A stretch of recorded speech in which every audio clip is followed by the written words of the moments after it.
Hello and good evening everyone. मेरा नाम है ऋषभ और आज हम डिस्कस करेंगे 4 जुलाई के करंट अफेयर्स। 4 जुलाई बहुत ही इम्पॉर्टेंट डे भी है आज अमेरिकन हिस्ट्री में, तो वो भी थोड़ा आपको ध्यान रखना है। फ़िलहाल मैंने आपसे जैसे बोला है पहले कि अगर आपको इस क्लास की पीडीएफ को डाउनलोड करना है तो आप इस टेलीग्राम चैनल को जो है वो ज्वाइन कर सकते हैं। आज जो सबसे पहला हमारे इम्पॉर्टेंट करंट अफेयर है वो है BJP nominee elected speaker in Maharashtra and trust vote is today. इस समय पे ट्रस्ट वोट हो चुका है। ट्रस्ट वोट का मतलब होता है जो कॉन्फिडेंस और नो कॉन्फिडेंस मोशन के बारे में हम बात कर रहे थे।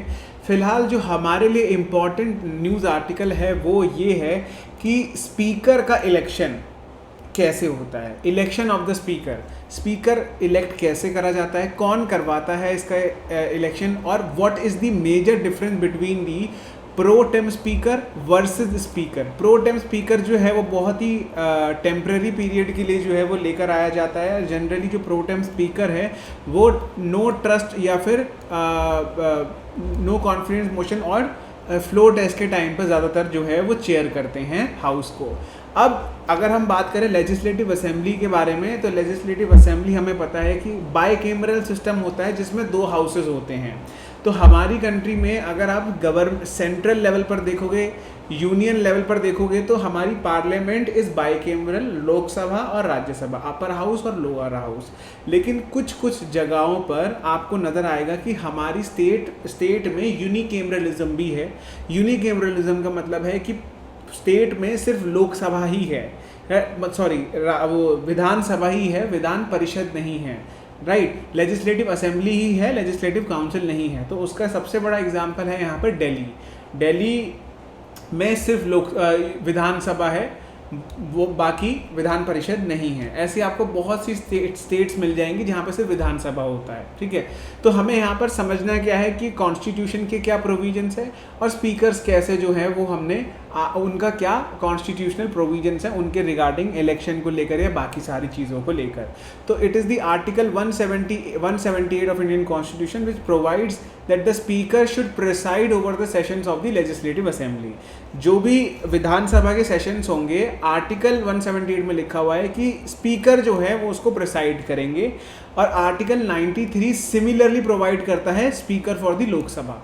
अब आपको पता होना चाहिए कि जो हमने ये जो मॉडल लिया है या जो ये प्रोविजंस ये करे हैं, ये बोरो करे हैं ब्रिटिश से और specifically 1935 government of Indian act से। अब इलेक्शन जो है स्पीकर का कैसे होता है ये देखो। The Constitution of India provides that after every general election, मतलब जो यूनियन लेवल पर होता है, तब legislative assembly in a state at its very first session shall elect a speaker and deputy speaker. तो यहाँ पर कौन जो है वो स्पीकर इलेक्ट कर रहा है? Legislative assembly. कौन? अपने ही मेंबर्स में से। तो यहाँ पर क्या होता है कि एक ऑपोजिशन का होगा और एक होगा रूलिंग पार्टी का। अब यहाँ पर आपको वोट चाहिए होंगे 3/4। तो जिसके पास मेजॉरिटी होगी वो स्पीकर की पोजीशन को ले जाएगा। तो आपको यहाँ पर क्या ध्यान रखना है कि स्पीकर की पोजीशन उसको ही जाती है जो जनरली रूलिंग पार्टी से होता है, राइट। स्पीकर की जो पोजीशन है वो वेकेंट कब होती है? जब ये 4 सिनेरियो हमें देखने को मिलते हैं।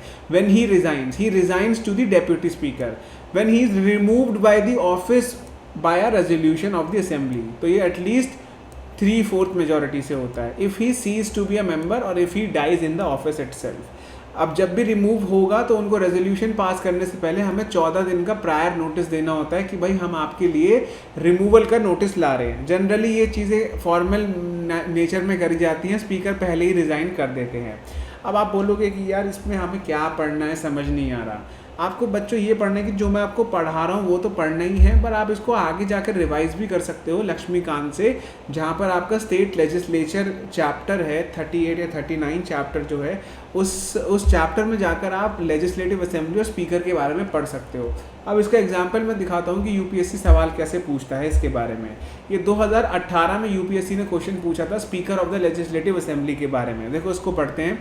The Speaker of the Legislative Assembly shall vacate his or her office if she ceases to be a member of the Assembly। ये ठीक तो है, बट और क्या पढ़ना आपको कि आंसर हम खाली इससे नहीं निकाल सकते, हमें ये भी देखना होगा।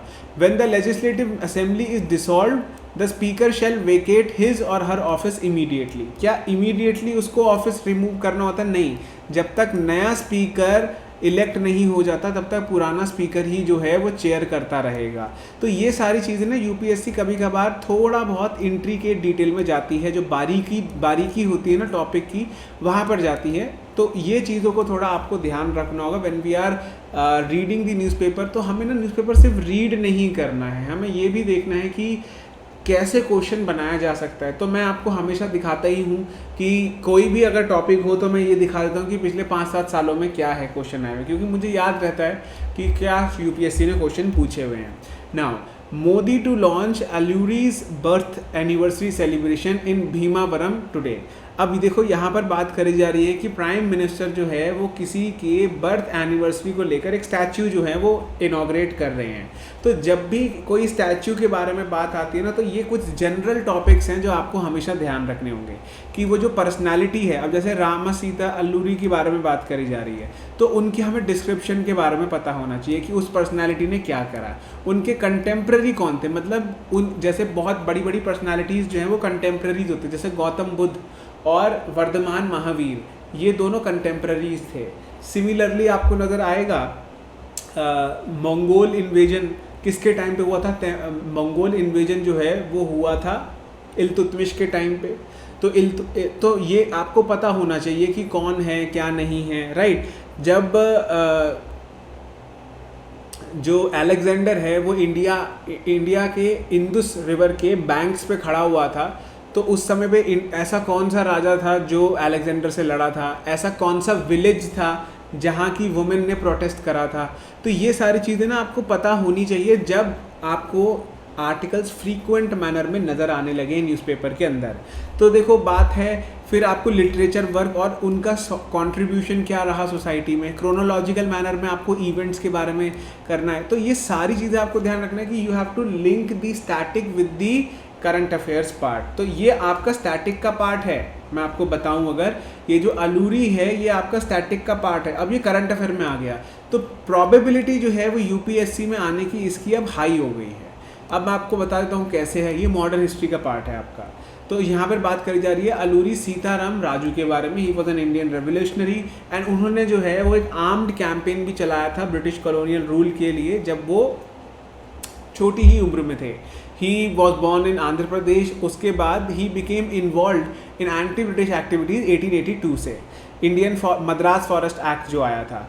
अब आप लोगों को शायद ये बातें नहीं पता होगी, लेकिन अगर किसी ने भी रेबेलियंस के बारे में पढ़ा है या आपने किसी ने भी 1857 रेबेलियन के बारे में पढ़ा है तो आपको ध्यान होगा जो 1857 के रेबेलियन है उसके आसपास बहुत से रेबेलियन हुए थे, ठीक है।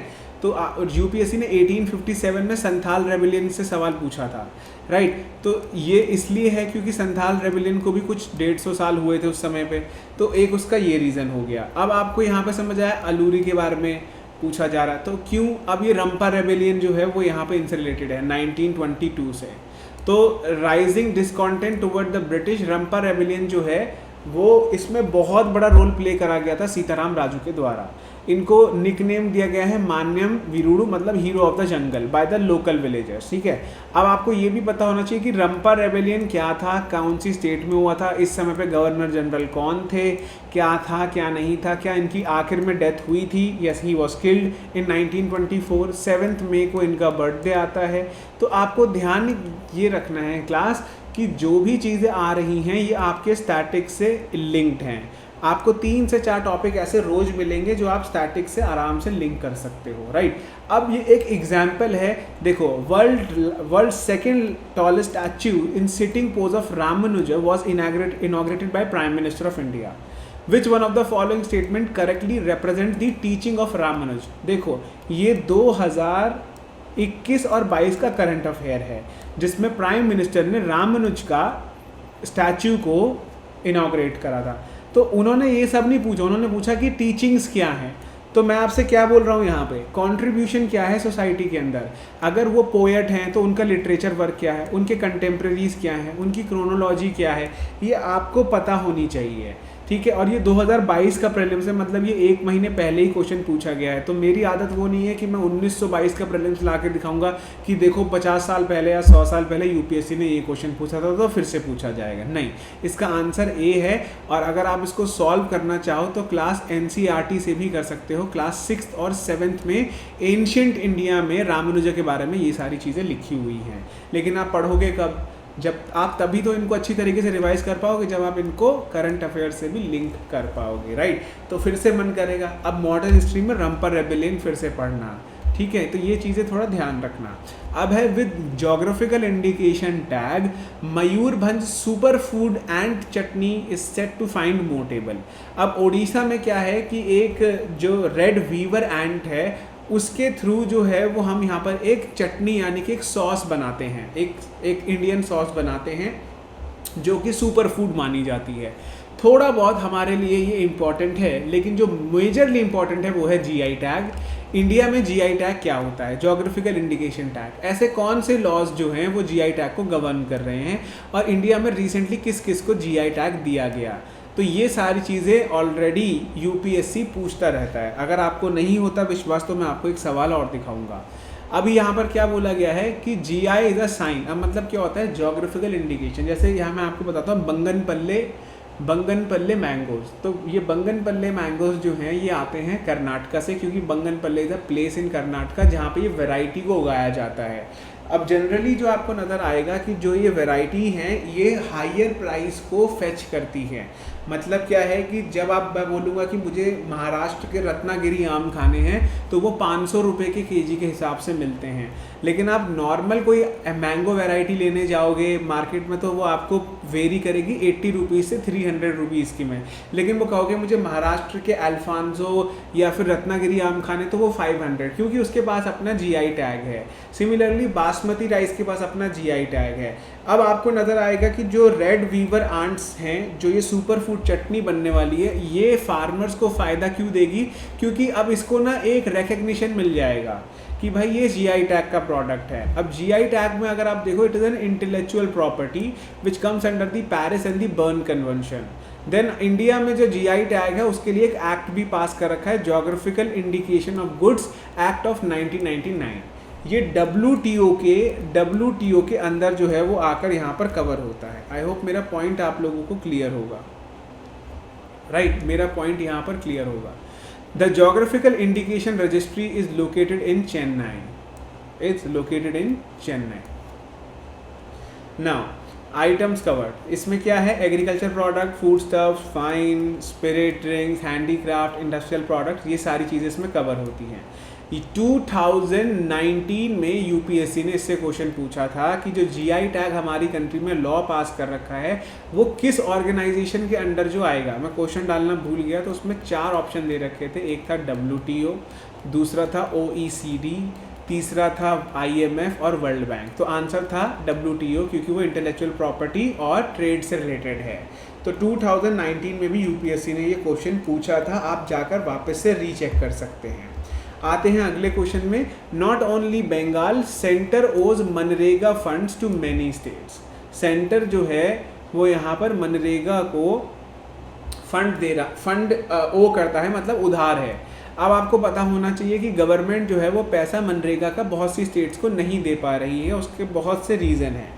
हमें जानना है मनरेगा के बारे में कि मनरेगा में it is the largest work guarantee programme, जिसमें 100 डे का गारंटीड वर्क दिया जाता है इन एवरी फिनेंशियल ईयर। और ये जनरली दिया जाता है अनस्किल्ड मैनुअल वर्क, मतलब घर बनाना, मजदूरी, एक तरीके से जो लेबर होती है वो। और rural house hold is the criteria, मतलब आप अर्बन हाउस होल्ड के हो तो आप मनरेगा के लिए एलिजिबल नहीं हो, राइट। अब इसमें यहाँ पर एक ये भी है कि 1/3 जो है वो beneficiaries have to be women. और जो वेजेस हैं वो यहाँ पर स्टैट्यूटरी एक्ट के थ्रू बैक करी गई है, that is minimum wages act 1948 के अकॉर्डिंग ही यहाँ पर दी जाएंगी। अब every adult member of a household is eligible for a job under the scheme, जहाँ पर आपको 100 डेज का गारंटी, मतलब एटलीस्ट 3 महीने 10 दिन में 3 महीने 10 दिन काम आपको पूरे साल में दिया जाएगा, गवर्नमेंट की गारंटीड है ना। It cover all the districts of India accept the ones with 100% urban population. तो मैंने क्या बोला, अगर आप अर्बन एरिया में रहते हो या अगर आप अर्बन एरिया में रहते हो तो आप मनरेगा के लिए एलिजिबल नहीं हो, राइट। अब यहाँ पर क्या बोला गया है, section 3 clause 4 of the MNREGA, the states में make provisions for providing additional days beyond the period guaranteed under the act from their own funds, right। तो अगर स्टेट चाहे तो वो 100 दिन से एक्स्ट्रा भी जो है वो एक्सटेंड कर सकती हैं और पैसा अपना देना पड़ेगा, अदरवाइज मनरेगा सेंट्रल गवर्नमेंट यहाँ पर पैसा देती है, राइट। कुछ इश्यूज भी हैं इसमें। इश्यूज ये हैं कि हमें नज़र आता है कि मनरेगा में जो वेजेस हैं वो 209 रुपये पर डे के हिसाब से हैं, जो कि बहुत ज़्यादा लो है। अगर आप इसे 100 दिन भी काम करोगे तो आपका इसमें 10,000 से ऊपर ही बैठेगा, पर बहुत कम है 3 महीने में 10,000 रुपये कमाना, प्रोवाइडेड कि इन्फ्लेशन जो है वो 6 to 8% के हिसाब से बढ़ रहा है और जो एडिबल ऑयल हैं वो 14 to 29% से भी उनका प्राइस बढ़ा है। तो ये बोला जाता है कि फंडामेंटल राइट्स जो हैं वो वायलेशन हमें देखने को मिल रहा है, क्योंकि ये मिनिमम वेज से भी कम हमें जो है वो देखने को मिलती है मनरेगा में वेज।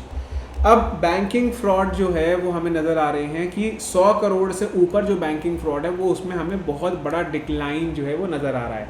इसके लिए गवर्नमेंट ने एक फ्यूजिटिव इकोनॉमिक अफेंडर एक्ट पास करा था 2018-19 में, जब नीरव मोदी का जो है वो यहाँ पर एक केस हुआ था कि नीरव मोदी ने पीएनबी को एक बहुत बड़ा धोखा दिया है with respect to financial fraud जो था वो पीएनबी के साथ करा गया था। तो ये एक बहुत इम्पॉर्टेंट चीज़ जो है वो आपको ध्यान रखनी है कि आपको फ्यूजिटिव इकोनॉमिक ऑफेंडर एक्ट के बारे में पढ़ना है। 2018 में इस एक्ट को पास करा गया था, जिसमें जो है वो एनफोर्समेंट डायरेक्टर और मिनिस्ट्री ऑफ फाइनेंस जो है वो एक इंडिविजुअल को फ्यूजिटिव इकोनॉमिक ऑफेंडर का स्टेटस दे सकती है अगर उसने 100 करोड़ रुपए से ऊपर का फ्रॉड कर रखा है। तो ये ध्यान थोड़ा रखना होगा, एक बार फ्यूजिटिव इकोनॉमिक ऑफेंडर एक्ट 2018 के बारे में पढ़ लेना, राइट। अब अगले आर्टिकल में यानी कि अगली वीडियो में मैं आप लोगों के साथ डिस्कस करूंगा G7 का इंफ्रास्ट्रक्चर प्लान कि वो इंडिया को कैसे इम्पैक्ट करेगा, राइट। तो मिलते हैं हम अपनी अगली वीडियो में, तब तक के लिए thank you and video like और शेयर करना मत भूलिएगा।